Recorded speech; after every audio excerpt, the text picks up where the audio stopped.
How to present a presentation. Number 1, know your audience. The first step in any presentation preparation should be to have a deeper understanding of who your audience is. Knowing who your audience is will help you understand the type of content they will expect in terms of depth and specific information. Let's say you're presenting about the stock market and you're going to present to a group of college students.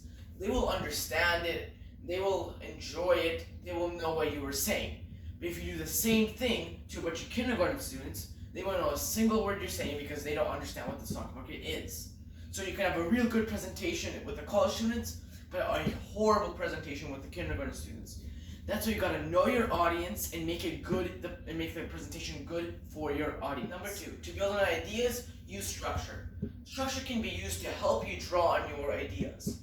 If you stand up and give your presentation where all the points you want to make are thrown around randomly and do not make much sense, few people will like it, and if they do, it's unlikely that they will remember it for the reasons you want them to.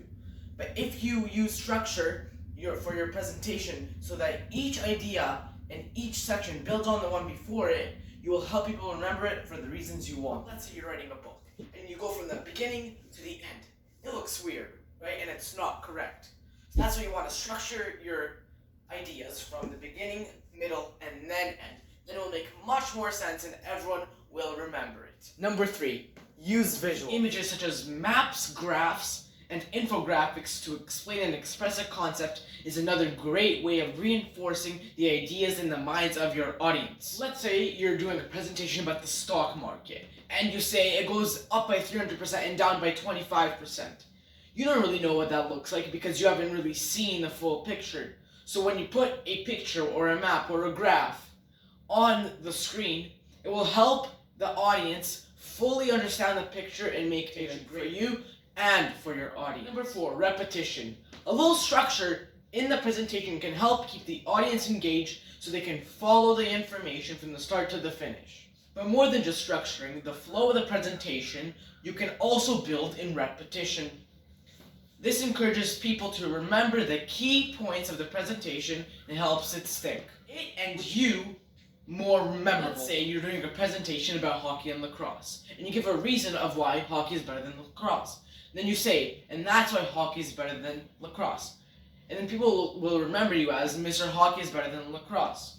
And that's a lot of repetition, and that will help people remember. Have a true story to tell. The difference between an average presentation that people tune out of and a great presentation that keeps them engaged is how you express the information to the audience.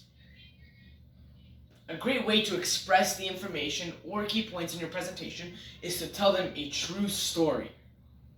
By telling a story, preferably an interesting one, get your point across while also creating a memorable moment in your presentation. Presenting something and you are up here and your audience is down here.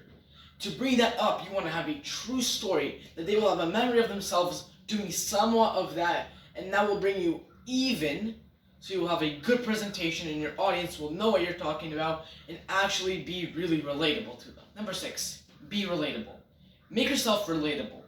Being relatable is one of the most important aspects of your presentation. You want someone that your audience can relate to but still feel comfortable talking to you. Even though you are giving a talk as an expert on a subject, you want your audience to feel connection with you.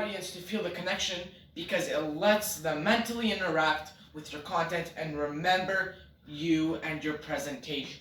Number 7, confidence. The most critical aspect of your presentation is your confidence in what you do. Trust adds authority to everything you say during your presentation, but you will not grow that confidence until you practice. Hello, my name is David Schweitzer, and that was my presentation of how to do a presentation. And thank you for listening.